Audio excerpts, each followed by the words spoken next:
Hi hello. അപ്പൊ ഇന്ന് നമ്മുടെ ബിഗ് ബോസ് സീസൺ 6 സ്റ്റാർട്ട് ചെയ്തു. ബിഗ് ബോസിന്റെ ആൾക്കാർ എല്ലാവരും ഇഷ്ടപ്പെടുന്നവരെല്ലാവരും കണ്ടിട്ടുണ്ടാവും എന്ന് വിചാരിക്കുന്നു. ഞാനും ഫുള്ള് കണ്ടു. മോഹൻലാലിനുള്ള നല്ല എല്ലാവരും ഇൻട്രൊഡ്യൂസ് ചെയ്യുന്ന നല്ലൊരു അടിപൊളി എപ്പിസോഡായിരുന്നു. എത്രയും 19 പേര് വീടിന്റെ ഉള്ളിൽ കയറി. വീട് നല്ല ഭംഗിയുണ്ട്, സാധാരണത്തെ പോലെ തന്നെ നല്ല ചന്തള്ള വീടാ. പക്ഷെ ഇപ്രാവശ്യം സ്വിമ്മിംഗ് പൂൾ ഇല്ല. പിന്നെ രണ്ടാമത് എന്താന്ന് വെച്ചാൽ ഇപ്രാവശ്യം എല്ലാവർക്കും കൂടി വലിയൊരു ഹാളും ബെഡ്റൂമും അങ്ങനെ ഒന്നുമല്ല. അത് നിങ്ങൾ കണ്ടിട്ടുണ്ടാവും, ഒരുപാട് പ്രാവശ്യം അതിൽ പറയുന്നുണ്ടായിരുന്നു. 4 ബെഡ്റൂം ഉണ്ട്. അതിൽ ഒരു ബെഡ്റൂം ഇപ്പോഴും ഓപ്പൺ അല്ല. ആ ബെഡ്റൂമിന് എന്തൊക്കെയോ പ്രത്യേകതകളുണ്ട് കേട്ടോ. അതിൽ ഇനി നാളെ ഒരു കോമ്പറ്റീഷൻ നടക്കുന്നുണ്ട്.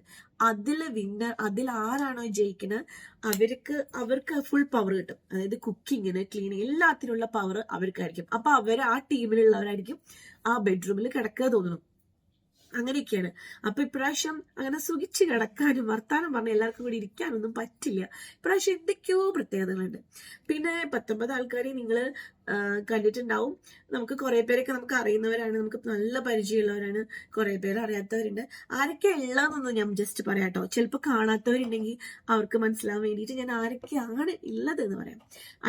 അൻസിബനെ അറിയാലോ, ദൃശ്യം ഫിലിമിലൊക്കെ ഉണ്ടായിരുന്ന മോഹൻലാലിന്റെ മോള് അൻസിബ. പിന്നെ ജിൻഡോ ഒരു ബോഡി ബിൽഡറാണ്.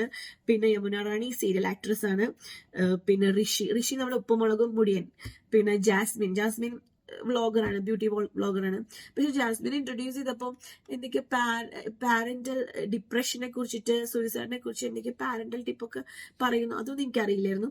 അതൊന്നും ഞാൻ കണ്ടിട്ടില്ല. ഞാൻ ബ്യൂട്ടി വ്ളോഗർ എന്നാണ് മാത്രമേ എനിക്കറിയൂ. പിന്നെ സിജോ ടോക്സ് നമ്മൾ കണ്ടിട്ടുണ്ട്. അത് പിന്നെ ആരാ, ജാൻമണി പറഞ്ഞാല് ഭയങ്കര വലിയ മേക്കപ്പ് ആർട്ടിസ്റ്റ് ആട്ടോ. ഒരുപാട് സെലിബ്രിറ്റീസിനെയൊക്കെ മേക്കപ്പ് ചെയ്തിട്ടുള്ള ആളാണ്. പിന്നെ രതീഷ് കുമാർ ആരാന്നറിയോ? ഈ പ്രൊമോയില് നിങ്ങൾ കണ്ടിട്ടുണ്ടായിരുന്നില്ലേ, ഉണ്ടാന്ന് പറഞ്ഞിട്ട് പാട്ട് പാടിയിട്ടുള്ള ഒരു മനുഷ്യൻ. അപ്പൊ അയാള് അപ്പോഴേ എനിക്ക് തോന്നി അയാൾ ചിലപ്പോ ആള് ഇതിൽ കണ്ടസ്റ്റന്റ് ആയിരിക്കും എന്ന് തോന്നിയിരുന്നു. എന്തായാലും അയാളുണ്ട്. പക്ഷെ അയാൾ എന്തൊക്കെയോ കോമഡി ഒക്കെ വന്നിട്ട് കുഴപ്പമില്ല, നോക്കാം, നമുക്ക് എങ്ങനെയാണ് ഗെയിം നോക്കാം. പിന്നെ ശ്രീരേഖ ഒരു നല്ലൊരു നൈസായിട്ടുള്ള ഒരു ലേഡിയെ തോന്നുന്നു.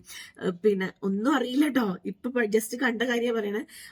എന്താ പറയാ, ഫിലിമില് സ്റ്റേറ്റ് അവാർഡ് ഒക്കെ കിട്ടിയിട്ടുണ്ട്, വെയിൽ എന്ന് പറഞ്ഞ ഫിലിമില്. പിന്നെ റോക്കി അസി ഡ്യുവൽ പേഴ്സണാലിറ്റി അത്രേ റോക്കി അസി. അപ്പൊ ഞാൻ എന്താ വിചാരിച്ചു, പക്ഷെ ഒരു സ്പെഷ്യാലിറ്റി ഉണ്ട് കേട്ടോ. അയാളെ വീടൊക്കെ കാണിച്ചപ്പോൾ ഫുൾ മിറർ ആയിട്ടുള്ള വീട്, പുറത്ത് ചുമരൊന്നും ഇല്ലാത്തൊരു വീട്. അപ്പം എന്തോ ഒരു പ്രത്യേകത ഉണ്ട്.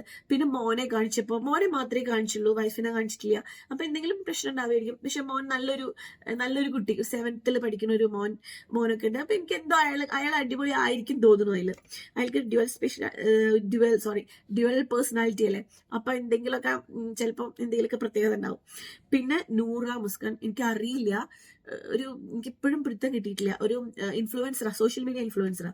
പിന്നെ അർജുൻ അടിപൊളി എൻട്രി ആയിരുന്നു. പിന്നെ എല്ലാരെക്കാട്ടിലും ഒരു സ്പെഷ്യൽ ആയിരുന്നു സ്റ്റേജിൽ അർജുനെ കാണിച്ചതും, അർജുനോടുള്ള മോഹൻലാലിന്റെ ഇന്ററാക്ഷനും.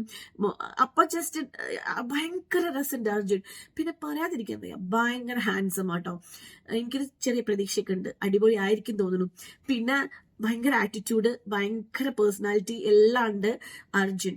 അതേപോലെ നിങ്ങൾ ബിഗ് ബോസ് എല്ലാം വാച്ച് ചെയ്യുന്നവർക്ക് തോന്നും, അതുകൊണ്ട് ഞാൻ ഷെയർ ചെയ്യാം. ഞാൻ എല്ലാ ഹിന്ദി ബിഗ് ബോസ് ഒക്കെ കുറച്ചൊക്കെ കണ്ടിട്ടുണ്ട്, ചിലതൊക്കെ. അപ്പൊ സിദ്ധാർത്ഥ് ശുക്ലേനെ ഭയങ്കര ഇഷ്ടമായിരുന്നു.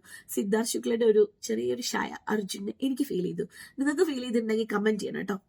പിന്നെ അപ്പൊ അർജുനിൽ എനിക്ക് ഭയങ്കര പ്രതീക്ഷയുണ്ട്. അത് ഈ ഹാൻസമും ഈ ആറ്റിറ്റ്യൂഡും, ആ കയറി വരുമ്പോൾ ആറ്റിറ്റ്യൂഡൊക്കെ ഉണ്ടായിരുന്നു. ലേഡീസിന് അത്ര വലിയ മൈൻഡ് ഒന്നും ചെയ്തില്ല. പിന്നെ അപ്പൊ അതൊക്കെ എനിക്ക് ഭയങ്കര ഇഷ്ടപ്പെട്ടു. അത് എല്ലാവർക്കും ഇഷ്ടപ്പെട്ടിട്ടുണ്ടാവും. പക്ഷെ അതുകൊണ്ടൊന്നും കാര്യമില്ല, നന്നായി ഗെയിം കളിക്കണം. ഇതുപോലെ തന്നെ തുടർന്ന ചെറിയൊരു ബ്ലസ്ലി ടച്ച് ഒക്കെ ഉണ്ട്. അതുപോലെ പോയാൽ ലാസ്റ്റ് വരെ അടിപൊളിയായിട്ട് നിൽക്കാം. പിന്നെ ശരണ്യ നമ്മളെ കുടുംബവിളക്കിലെ ശരണ്യ, എന്താ പറയാ, ആ മറ്റേ വില്ലത്തില്ലേ, ശരണ്യാനന്ദ്. പിന്നെ സുരേഷ് മേനോൻ മോഹൻലാലിന്റെ കൂടെ ഭ്രമരത്തില്. അതാരെന്നറിയോ? ഇതില് മൊട്ടക്കടിച്ചോണ്ട് മനസ്സിലാവില്ല. ഭ്രമരത്തില് മോഹൻലാലിന്റെ കൂടെ ഉണ്ടായിരുന്ന ഫ്രണ്ടില്ലേ, മോഹൻലാലിനെ ചതിച്ച ഫ്രണ്ട്, ആ സുരേഷ് മേനോന്റെ ഫാമിലി കാണിച്ചപ്പോ എനിക്ക് തോന്നുന്നു അവരൊക്കെ നോർത്ത് ഇന്ത്യൻസോ അങ്ങനെ എന്തോ ആണ് തോന്നുന്നുണ്ട്. പിന്നെ അപ്സര നമ്മളെ സാന്ത്വനത്തിലെ വീണ്ടും വില്ലെത്തി. പിന്നെ ആരെന്നറിയോ, പിന്നെ ഒരു ഗബ്രിയൽ അത് ഫിലിം ആക്ടറാണ്, അതൊരു പയ്യനാണ്, ഫിലിം ആക്ടറാണ്. ഏതോ മറ്റേ കമലിന്റെ ഒരു ഫിലിം ഉണ്ടായിരുന്നു, എനിക്ക് ആ ഫിലിമിന്റെ പേര് ഓർമ്മ കിട്ടില്ല, അതിലൊക്കെ അഭിനയിച്ചിട്ടുള്ള പയ്യനാണ്. എന്തായാലും അവരിലൊക്കെ പ്രതീക്ഷ ഉണ്ട് കേട്ടോ. ഇവരൊക്കെ അടിപൊളിയായിട്ട് കുറെ പേരുണ്ട്, നന്നായിട്ട് ഗെയിം ചെയ്യാൻ പറ്റുന്ന ആൾക്കാർ അതിലുണ്ട് കേട്ടോ. അങ്ങനെയാ തോന്നിയത്. എന്തായാലും നാളെ തൊട്ടിട്ട് നമുക്ക് കാണാം. പിന്നെ നാളത്തെ പ്രൊമോ വന്നിട്ടുണ്ട്. ആ പ്രൊമോയില് എന്തോ ഭയങ്കര ഫൈറ്റ് ഇത് നടക്കുന്നുണ്ട്, ഗെയിം ഉണ്ട്. ഞാൻ പറയില്ലേ, ആ 4ാമത്തെ റൂം തുറന്നിട്ട് ആർക്കാ കിടക്കേണ്ടത്, അതിന്റെ അധികാരമൊക്കെ ആർക്കാ കിട്ടേണ്ടത് എന്നുള്ളതൊക്കെ. അപ്പൊ ഫസ്റ്റത്തെ ക്യാപ്റ്റനെ തെരഞ്ഞെടുക്കണതായിരിക്കും. എന്തായാലും അടിപൊളിയാവട്ടെ. എല്ലാരും കൂടെ നിൽക്കണം. നമുക്ക് കണ്ടിട്ട് നല്ല അടിപൊളിയായിട്ട് നോക്കാം. ഒരാളെയും പെട്ടെന്ന് പിടിച്ചിട്ട്. പിന്നെ ഞാൻ ഒരു കാര്യം പറയണം, നമ്മൾ ആരും ഒരാളെ ഞാൻ അങ്ങനെ തീരുമാനിച്ചിരിക്കുന്നു ഇപ്രാവശ്യം. ഒരാളെ കണ്ടു അല്ലെങ്കിൽ 2 ദിവസം കൊണ്ട് നമ്മൾ ഇയാൾ ഭയങ്കരമാണ്, ഇയാൾ സംഭവം പറഞ്ഞിട്ട് പുറകെ ഒന്നും പോവില്ല. എങ്ങനെ നോക്കാം, നമുക്ക് ആരാണ് ഗെയിം കളിക്കുന്നത്. അപ്പൊ ഓട്ടോമാറ്റിക്കലി എല്ലാവർക്കും ഒരാളോട് ചിലപ്പോൾ ഇഷ്ടം തോന്നും, ചിലരോട് ഇഷ്ടം തോന്നില്ല. പക്ഷെ ഞാൻ സത്യസന്ധമായിട്ടുള്ള കാര്യങ്ങൾ പറയാം. റിവ്യൂ എന്ന് പറയാൻ പറ്റില്ല, ഞാൻ കണ്ടിട്ട് അതിനെക്കുറിച്ച് സംസാരിക്കുമ്പോൾ സത്യസന്ധമായിട്ടുള്ള കാര്യങ്ങൾ പറയാം. അപ്പൊ നിങ്ങൾ എന്നെ സപ്പോർട്ട് ചെയ്യണം, കാണണം. അപ്പൊ നാളെ വേറെ വീഡിയോ ആയിട്ട് വരാം. ബൈ.